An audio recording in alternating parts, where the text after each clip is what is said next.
ईश्वर सर्वभूतानां हृदयेषु अर्जुन तिष्ठति. बघ तुझ्या हृदयात आहे, दुसरीकडे कुठे नाही. आहे का तुमच्यात? तुमच्यात आहे की नाही?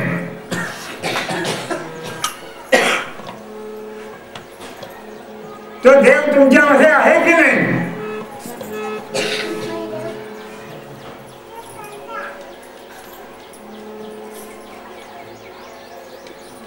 विचार करा.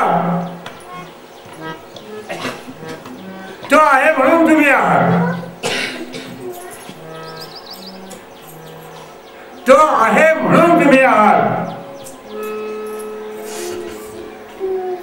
मी तुम्हाला विचारतो, ते शर्ट कोणाचं आहे? कोणाचं आहे?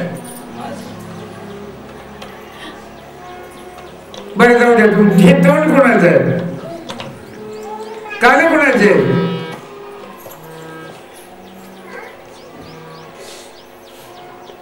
ते जाऊ द्या. न दिसणारं मन कोणाचं आहे? जीव कोणाचा आहे? आत्मा कोणाचा आहे? कोणाचा आहे? म्हणता ना माझा आत्मा, माझं मन, माझं शरीर. हे म्हणणारं कोण आहे? माझा आत्मा होणारं कोण आहे? माझा आत्मा म्हणणारा कोण आहे? तो ते आहात तुम्ही. ते आहात तुम्ही. माझा आत्मा म्हणजे तुम्ही नाही. आत्मा म्हणजे तुम्ही नाही. तुम्ही म्हणणारे कोण आहेत? माझा आत्मा म्हणतात. तुम्ही आत्म्याची मालक आहात. कोण आहात? चिदानंद रूप शिवोहम शिवोहम सच्चिदानंद.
चिदानंद रूप शिव आहे.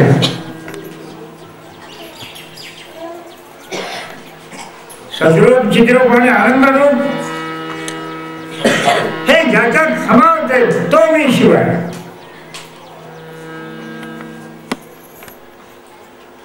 ही भावना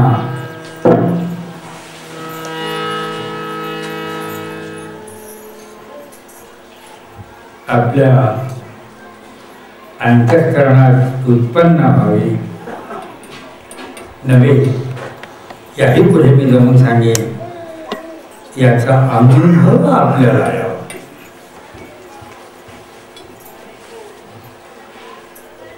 आणि एवढ्याकरताच हा मानवाचा जन्म मिळालेला आहे.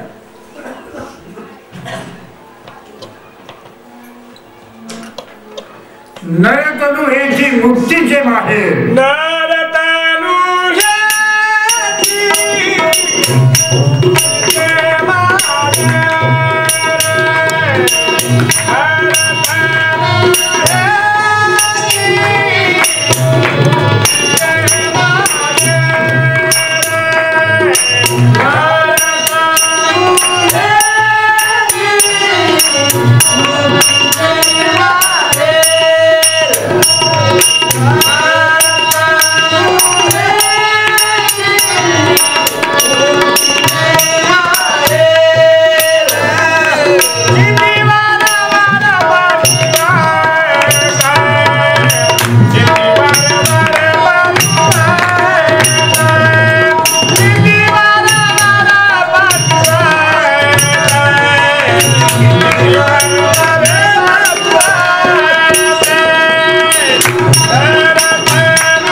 माणसाला हे मिळालेलं आहे.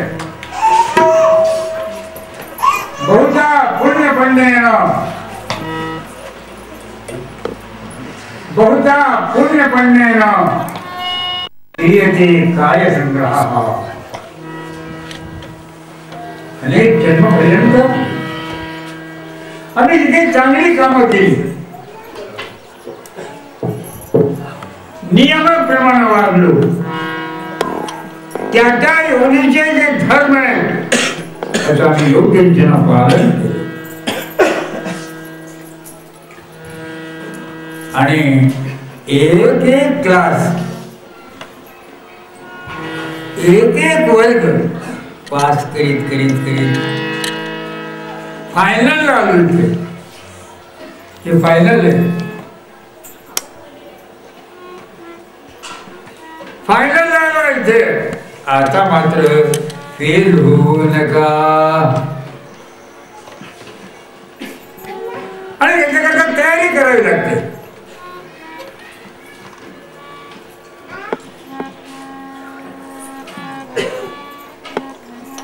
अभ्यास करावा लागतो.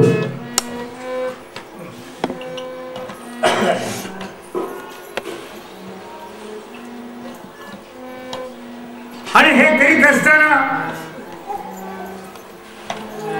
शरीर, वाणी, मन आणि पंच ज्ञानेंद्रिय, पंच कर्मेंद्रिय याच्यावरती ताबा ठेवावा लागतो, नियंत्रण ठेवावं लागतं.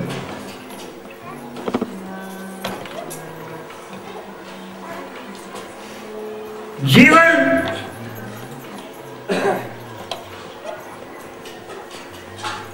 पाठशाला आहे.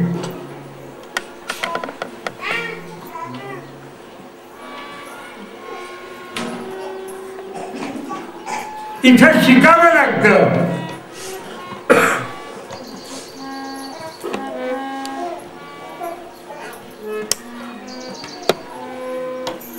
अभ्यास करावा लागतो.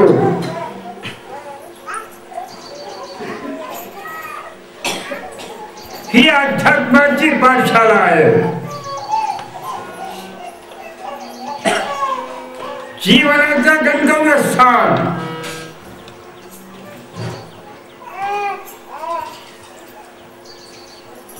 जे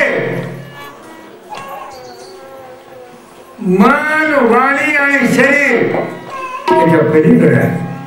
येतो वाचो निमित्तम ते अप्राप्य मनसासह आनंदम ब्रह्मणो विद्वान नविदेति कुतश्च. तयाला भेकैचे उरले, तयाला भेकैचे उरले, ब्रह्मसुधा धीत गयाचे चित्त लवणलेले, तयाला भेकैचे उरले. अभयम तत्व संसिद्धी ज्ञानयोग व्यवस्थिती ही अवस्था आहे. निर्भय व्हा. भय कोणाला वाटतो?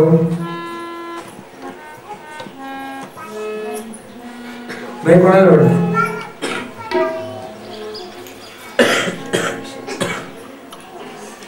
चोराला. अर्धे की नाही भय? तुमच्या घरची वस्तू घ्यायला तुम्हाला भय वाटते का? दुसऱ्याची वस्तू घ्यायची असेल तर भय. भय आणि लज्जा हे जिथं आहे तिथं पाप आहे. ज्या ठिकाणी भय आहे, ज्या ठिकाणी लाज वाटते ते काम करत असताना ते पाप आहे. आणि म्हणून जिथे आम्ही मुक्त रीतीने वागू शकतो ते काम, ते पुण्य आहे. मी एक चोरीचं उदाहरण दिलं. चोरी करताना भय वाटते की नाही? आणि पकडलो गेलो तर तोड नको केले, लाज वाटते की नाही? हे पाप आहे. दान करताना भय वाटते का? काही कुणाला देताना भय वाटते का? लाज तरी वाटते का? की पुण्य जे काम करीत असताना भय वाटत नाही, लाज वाटत नाही, पुढच्या माणसाला दुःख होत नाही, स्वतःला दुःख होत नाही, स्वतःला वाईट आणि माणसाने हे करावं.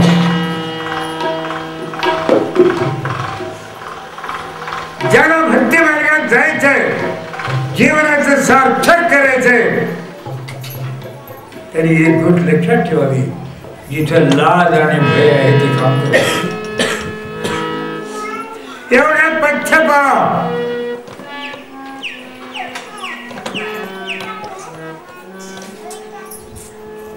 सत्य वचन अनुलीनता परस्त्री माते समान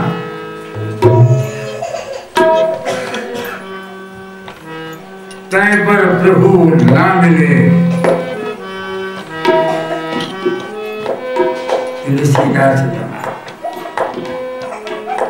या तीन गोष्टी पहा.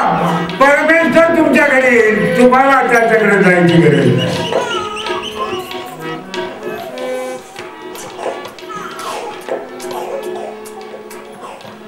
यावं लागेल.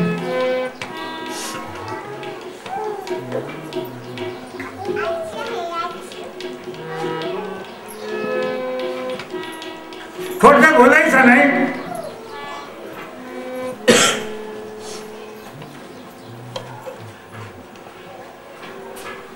सर्वाभूती नम्र, नम्र झाला सर्वाभूती, नम्र झाला सर्वाभूती,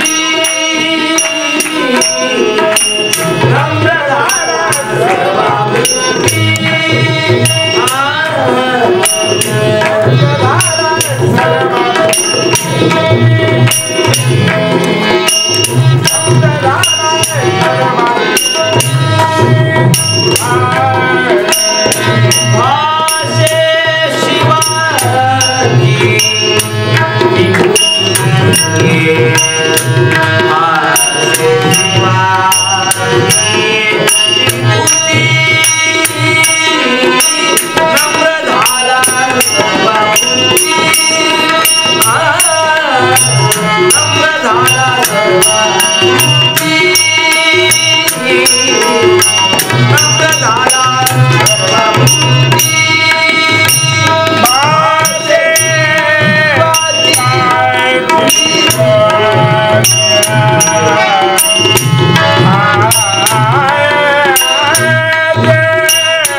प्राणिमात्राच्या अंतःकरणामध्ये तो अनंत कोटी ब्रह्मांड आहे, शिवप्रभू आहे.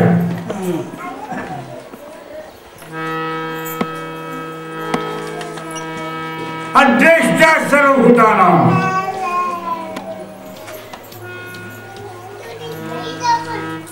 कोणाचाही द्वेष करायचा नाही.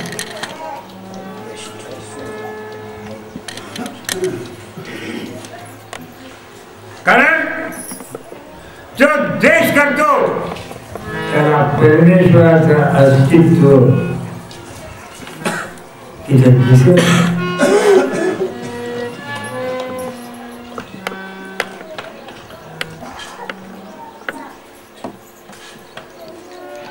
आणि एखाद्याचा द्वेष करतो म्हणजे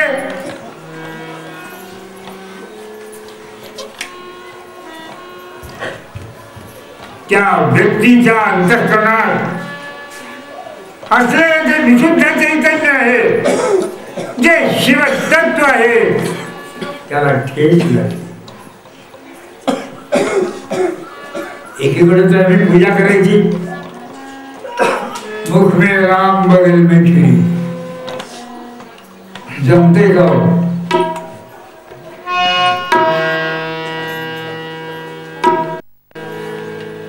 बघा जमत असलं तर. कारण माणसाला धोका देता येतो.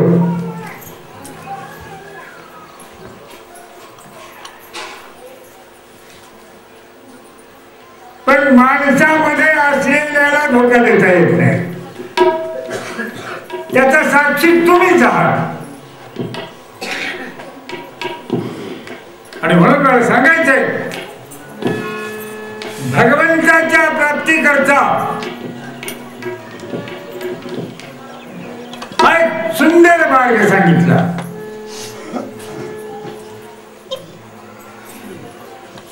सर्व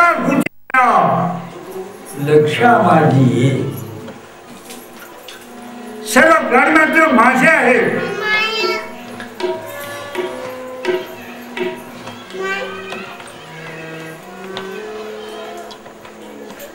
एक छोटीशी गोष्ट सांगतो तुम्हाला. जत्रा भरली होती मोठी दांडगी. 1,00,000, 1,50,000, 2,00,000 लोक जमलेले होते.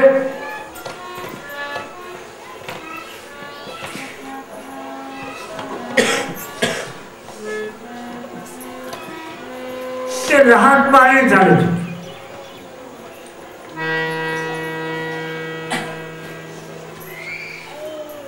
त्या रहाट पाळण्यामध्ये अनेक लोक बसलेले होते.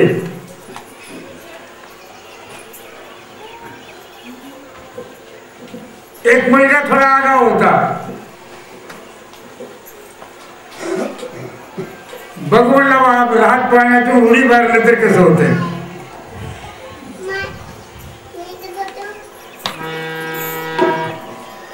उठायला गेला, पाळणा उलटा झाल्यावर पडला खाली. हल्ला झाला. पोरग पडलं, पोरग्याला पोराला मार लागला. इथून तिथून हल्ला झाला.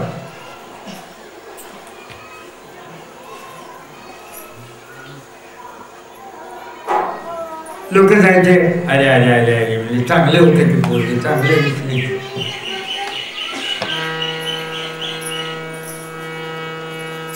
ज्याचं पोरग पडलं होतं त्याला तरी काय माहिती माझंच पडलंय म्हणून.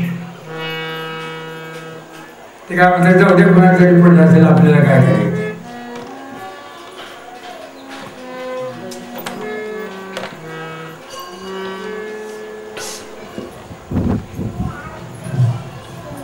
आणि सगळ्यात पडले त्याला, भावा कुणाचं काय ना, आपण बघू तरी कसलं आहे, काय झालंय.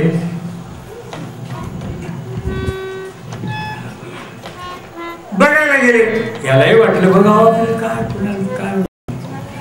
जवळ गेला, जाऊन पाहिलं बरोबर, अरे बापरे, माझं पोरगं म्हटलं.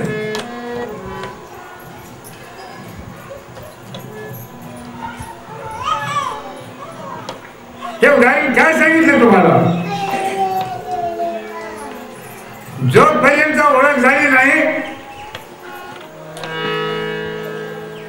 त्या अनंत कोटी ब्रह्मांड शिवप्रभूंची जोपर्यंत ओळख झाली नाही, तोपर्यंत ममात्मा सर्व भूतात्माच्या प्रकारची जाणीव निर्माण होत नाही, ममत्व निर्माण होत नाही, प्रेम निर्माण. आणि म्हणून मला म्हणायचंय, सर्वभूती दया लक्षा माझी आहे. आणि ही वृत्ती जोपासना करता अगोदर आपल्याला स्वतःकडे बघावं.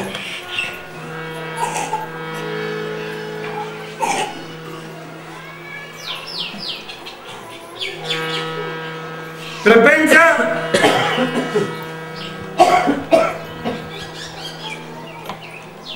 हा तुमच्या प्रारब्धाने आलेला आहे, नशिबाने आलेला आहे. तुम्ही मागून घेतलाय का? कोणाच्या घरी जन्म घ्यायचा मागून घेतले का तुम्ही? हे कसं आलं? आमच्याची कन्याच मला बायको होणार आहे माहिती होतं का? हे सगळं आलं कसं?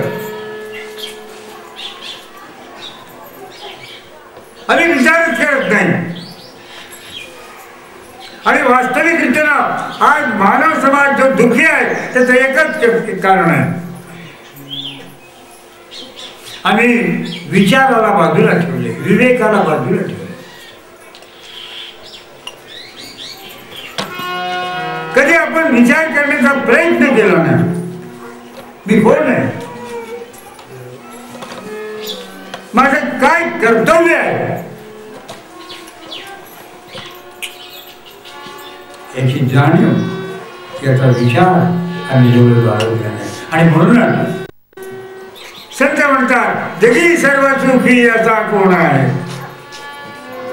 खरं सांगा, काही दुःख नाही ना तुम्हाला? एक माणूस असा आहे त्याने हात जोडून करून सांगावं मला अजिबात काही जगात कशाचं दुःख नाही. आणि जर असा माणूस मला भेटला तर मी म्हणणार आहे की संतांनी खोटं सांगितलं. त्रिविध तापामध्ये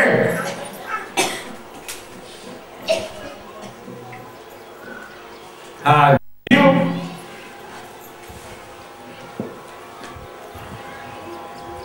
अडकलेला आहे. चिंताप हा पा शरीरा भोवता देहाची माथा कर्मसूत्र. आम्ही जे काही कर्म केले त्या कर्माप्रमाणे आपल्याला हे शरीर मिळाले.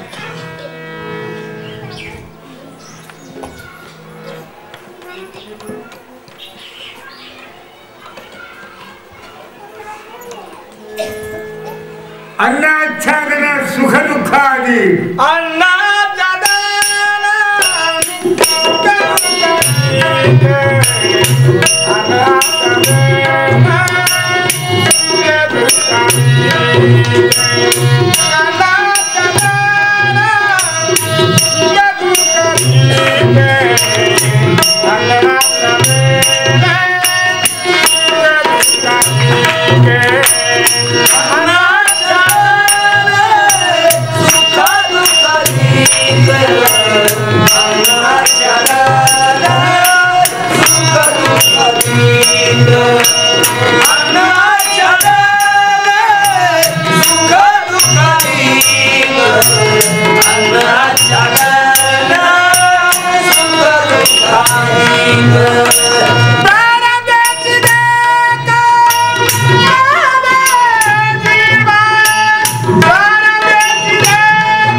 प्रारब्ध काय माहितीये? कर्माचा विषय सांगतो तुम्हाला. प्रारब्ध म्हणजे काय? आपण म्हणतो नशिबात असेल ते घडते हो, सहजच म्हणतो नशिबात असेल ते. आमच्या नशिबातच होतं, आम्ही काय करावं? अरे नशीब म्हणजे काय? कशाला म्हणतात? ते कुठून आणले, कुणी दिले? ती फार सुंदर आहे, तत्वज्ञान आहे याचं. आम्ही जे काही आता करू लागलो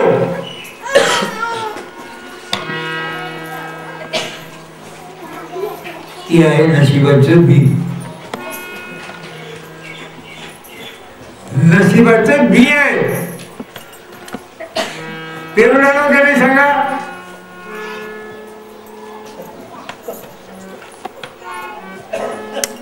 जे काही आम्ही करू लागलो ते आहे नशिबाचं बी.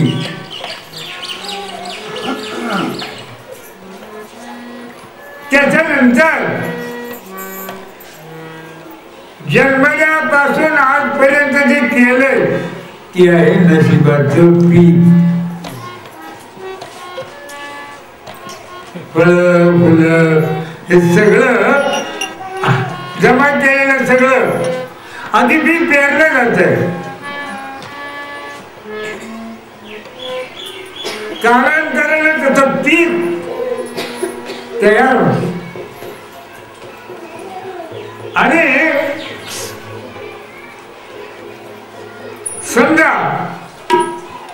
जर हिसाबा फिरला तर कसं होतं हो.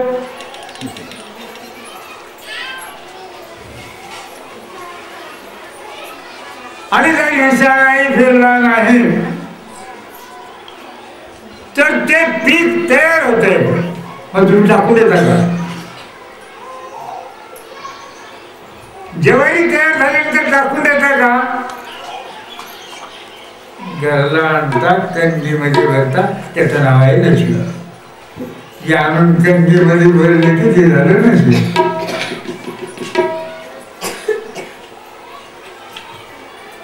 आणि हे जर तयार होऊ नये आपलं जीवन सुख दुःखाच्या पलीकडे जायचंय तर अगोदर पेरणी करताना विचार करा.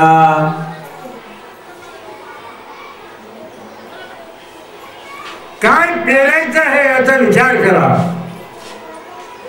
रोपिले वरी आले त्यांची फळ प्राप्त झाले. कडवट आणि मधुर विजा सारखे अंकुर. बावळीचे बी लावले बी पेरले आणि अपेक्षा केली आंब्याच्या झाडाची मिळेल का.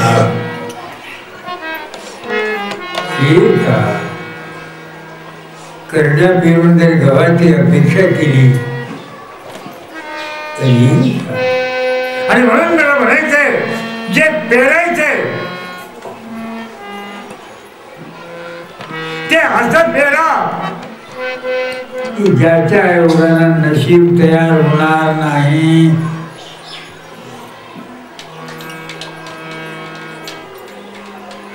आणि याचा रस्ता शिवदास माऊलीनं आपल्या शिवराजामध्ये फार सुंदर रीतीनं सांगितलंय.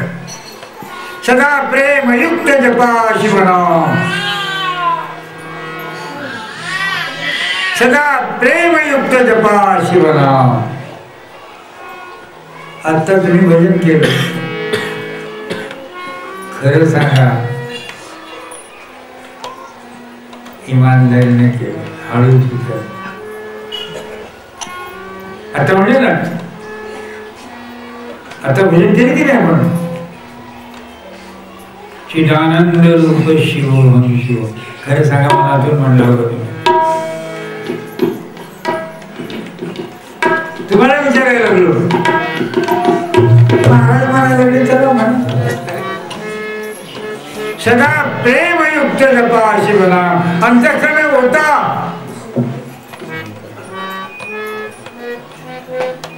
नामस्मरण करत असताना अंतःकरण ओतल्याशिवाय तो आनंद येत नाही. शंकरा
पाठी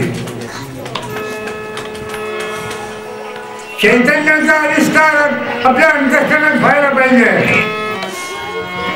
आणि तो जोपर्यंत मी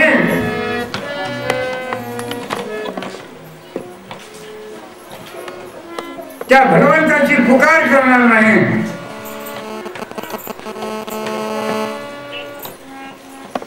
तोपर्यंत आपला आत्मचैतन्य जागृत होत.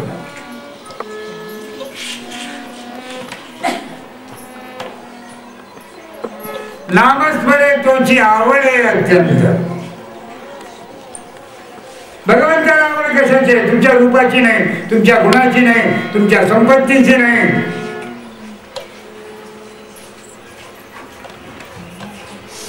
आत्मा प्रवचनेन लभ्यः न विपुलेन धनेन न वा सौंदर्येन. त्याला पाहिजे अंतःकरणाची भूक,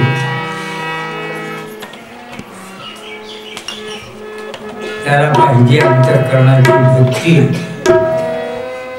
नव्हे निष्ठा. याही पुढे जाऊन म्हणेन विश्वास. त्या अनंत कोटी ब्रह्मांड नायक शिवप्रभूच्या शरण कमलावरते विश्वास हा साक्षात्काराचा पाया साधारण शिकवू शकतो.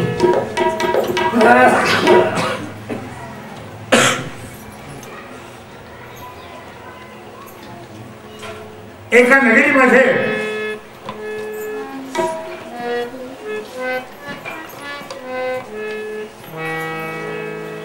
गौळवाडा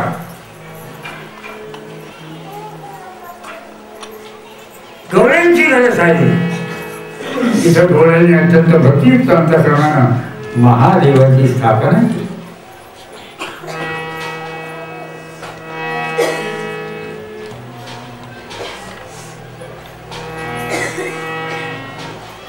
महादेवाला दररोज दुधाचा नैवेद्य.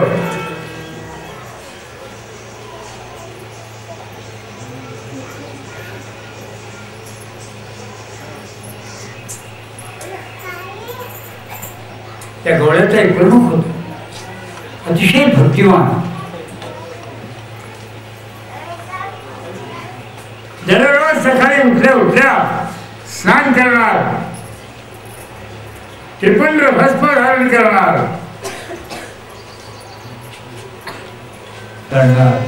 आणि लोटावर दूध घेऊन त्या भगवंताला दैनंदिन व्यवहार.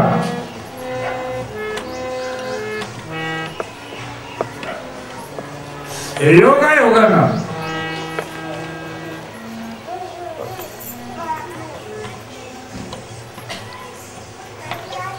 त्या कुटुंबाला विशिष्ट कार्यक्रमाकरता आपल्या पाहुण्यांच्या घरी जावं लागलं. विचार केला,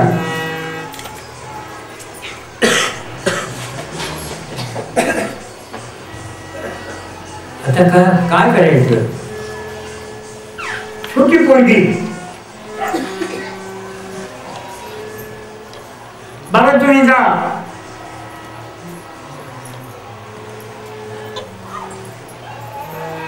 मी महादेवाला दूध पाडू. तिला काय माहिती महादेव दूध तुझं कथा दाखवून घ्यायला जातात सगळं.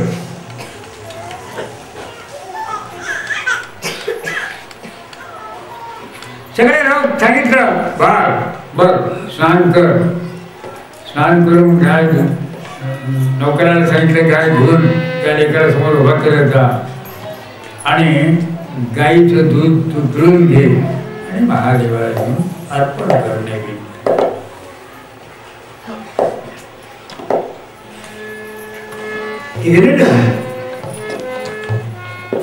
त्या लेकराच्या अंतःकरणात भाव अत्यंत उत्साह. आज आपल्याला महादेवाला दूध पाजायला मिळतो. बघू महादेव दूध कसा देतो. बालभाव. लेकरं अगदी निर्मळ असतात, त्यांच्या अंतःकरणात विकल्प मुळीच नाही. दूध काढले, घेतले, नेऊन देवासमोर ठेवून बसले. आता पिईल, थोड्या वेळात पिईल, बराच वेळ झाला.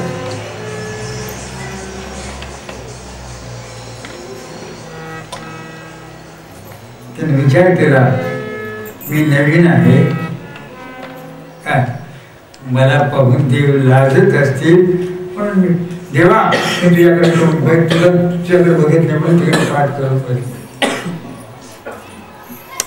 अर्धा तास झाला दूध पितच नाही. प्रार्थना करू लागली, माझं काय चुकलं, बाबांनी जसं सांगितलं तसंच केलं, मी तसंच दूध आणलं, आंघोळ केले, डोक्यात सुद्धा आंघोळ केली, सगळ्या घरानं सांगायला सुरुवात केली. ऐकावं कोणी?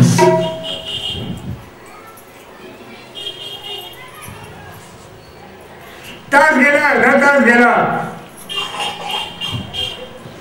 आणि ती लेकरू आणीबाणीवर आलं.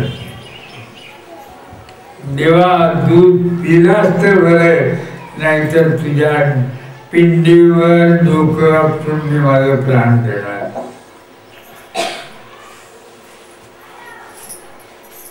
एवढ्यावर ऐकल्याबरोबर जाऊन धडक देण्याचा हात. अनंत कोटी ब्रह्मांड नाही मुला प्यायला जाऊन यावं ना, हात द्यायला बाधा.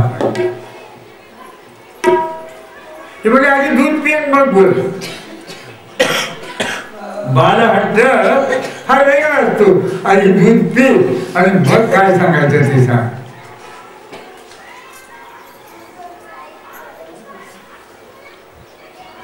त्या भगवंताने त्या लेकराच्या हातची दुधाचं तांबलं घेतलं आणि गटा गटा गटा पिलं. डोळे झाकले त्या मुलीनं, नमस्कार केला, काही न बोलता म्हणे.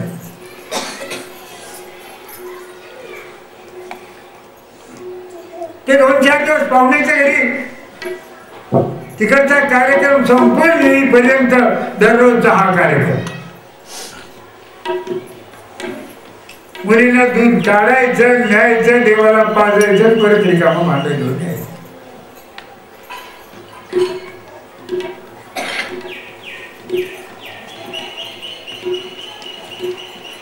ही आंघोळ करून दूध घ्यायला लागली होती, एवढ्यामध्ये सारे लोक आले. गंजी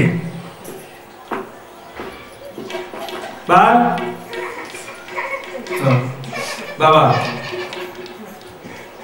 रोज दूध न्यायला गेली की नाही? हो बाबा न्यायला गेली. आधी घेऊन चालली का?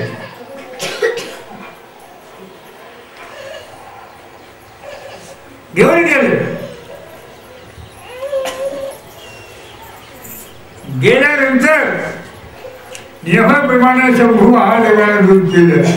भांडे रिकामं घरला घेऊन आल्याबरोबर बापाला माहितीये ते दूध काय देवता पीत नाही, देवाला दाखवायचं आणि परत आणायचं असतं.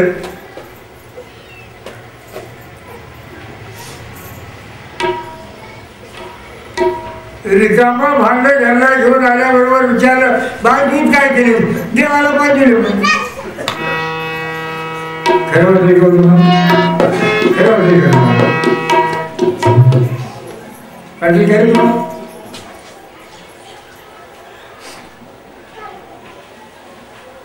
भयंकर राहतो.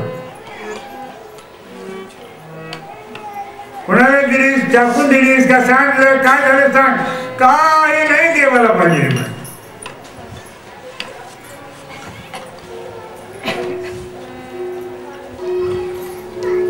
बाप मारायला उठलं, आईने रोखले. उद्या बघून म्हणजे देवबाल कसा आपण बघू. बायकोनं समजवलं त्याला,